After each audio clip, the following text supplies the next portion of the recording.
Welcome to Through the Ruth, where we explore life inside the walls we call home and the lives we build within them.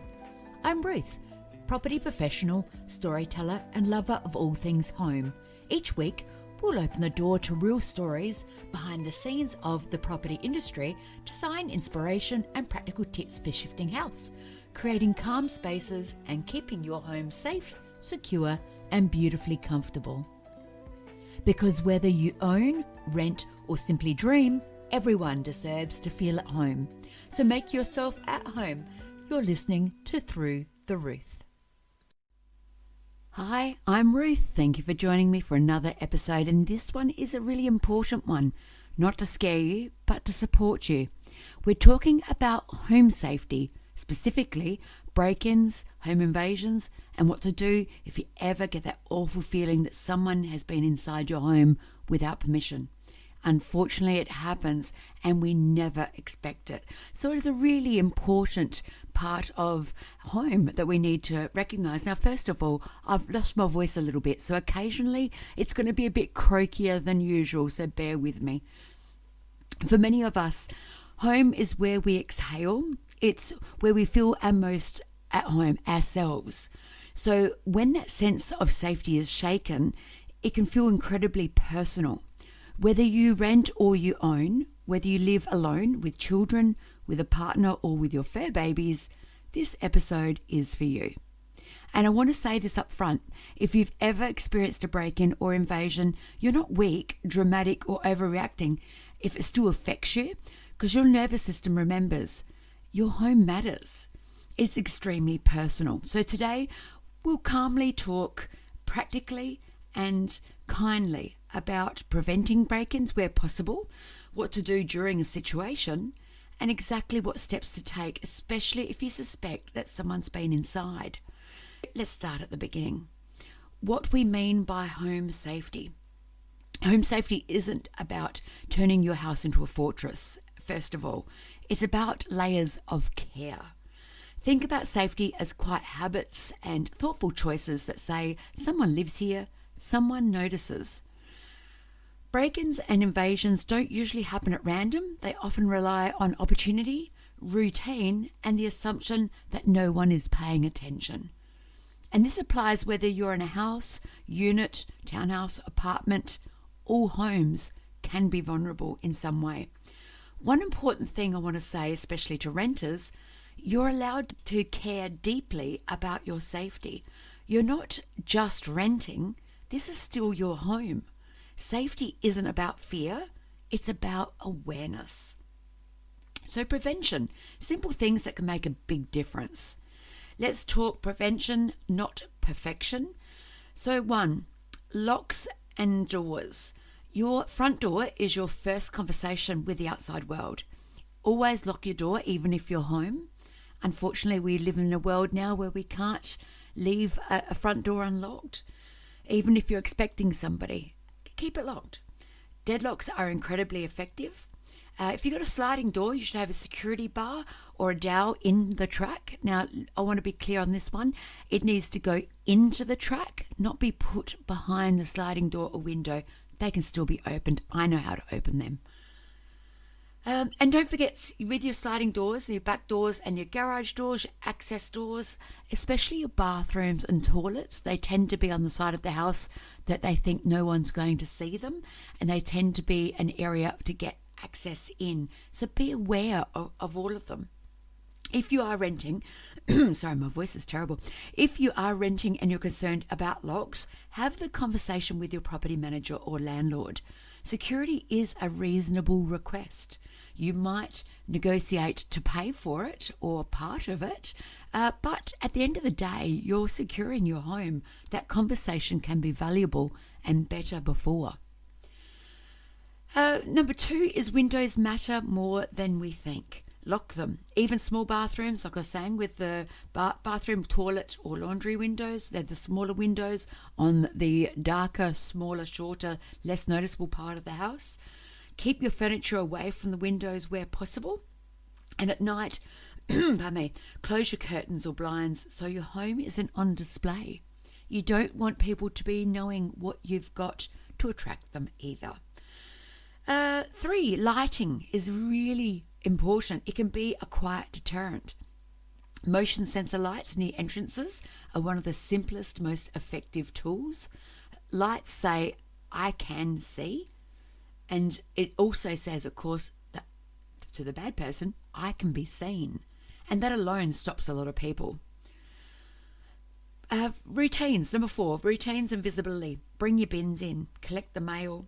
Use timers on lamps if you're away, and ask your neighbours to keep an eye out.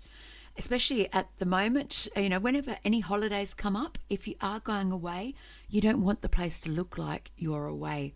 It's very opportunistic, and that's one of the factors that you need to remove. Homes that look noticed are far less attractive. And number 5 is social media awareness. This one's gentle but important. Posting that you're away in real time can unintentionally invite attention. So it's wonderful to share what's going on and the life that you're living, but post those pictures when you get back. People are then not going to know when you're away. So share the memories, absolutely. You can message the nearest and dearest, but for the socials, wait till you get home. It's also worth noting it's a good idea to keep your letterbox locked as well, not just with IDs being stolen in this day and age, but if you're females living home on your own, they can tell by your mail. So that's one worth being aware of. So let's cover home invasions versus the break-ins. And I want to be very gentle with clarifying the difference. A break-in usually happens when no one is home, and a home invasion happens when someone enters whilst there are people inside. And generally when they're sleeping. Opportunistic, they go for the weakness. If you ever face a home invasion, heaven forbid, but your safety comes first and property is replaceable, you're not. If possible, you should lock yourself in a room and then call emergency services and stay still and quiet. If it's possible, second choice, depending on what's the most available to you, get out. Go out a back door, back window, get out. Again, your property can be replaced, you can't, and you can always call for help with your mobile from a different location.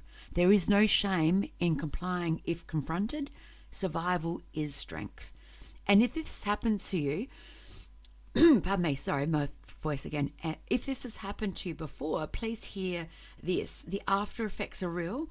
Feeling unsettled doesn't mean you're overreacting. It means your body is protecting you. We have quite a strong instinct on how to survive. So go with that. That feeling that someone has been inside before. Let's talk about that sinking feeling. So, you get home and something feels off. Maybe it's a door that's unlocked, something's moved that you didn't put it there and everyone was with you when you were out. A window is open and you don't leave windows open. Or you might notice that there are some items missing or disturbed. You just know. So here's what you should do. The first step, they say, is do not enter any further. If you suspect somebody's been inside, don't walk through the home, don't touch anything, and leave if you can straight away. You don't want to be walking in on somebody. You don't know if they're still there, but you also don't want to disrupt the actual evidence as well. Your safety is what matters most. So the first thing, technically the second thing you then do is call the police. Even if nothing appears stolen, even if you're feeling silly, even if it's just an instinct, something is off, there's nothing wrong with calling the police. You're not wasting their time. If something is off, chances are they've had other cases in the area or they're following a pattern, and so it's valuable for them to know. You also want to document what you notice. So when you know it's safe, for example, you've got multiple people with you when you're getting home, it's daylight, and you might choose to still go in. Once you reported it to the police, you need to take photos, as many as you can. Write down what feels different. In the moment, you're going to forget potentially when the adrenaline wears off, and that's why you need to write it down. Have those notes on your phone even. Send yourself a message. I've done that before. Notes need to include the times and the date, any detail that you can think of at all. And step 4 is contacting your property manager or your landlord if you're renting. This will ensure, of course, that locks can be changed if they're needed, the security can be reviewed, and repairs can be done quickly if there is something that's damaged, and especially with insurances, etc. as well.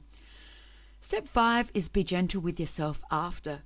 It is quite normal to feel shaken, angry, vulnerable, even unable to sleep. It's not irrational, it's instinct and survival. So talk about it. Go and get some therapy, even if it's just your girlfriends around the corner. Talking about it can process it for us. It's a very human trait and quality in community that we have. Change some routines as well and add small safety measures. It could even be as simple as making sure that you stay in a locked car until your roller door goes down for a little while.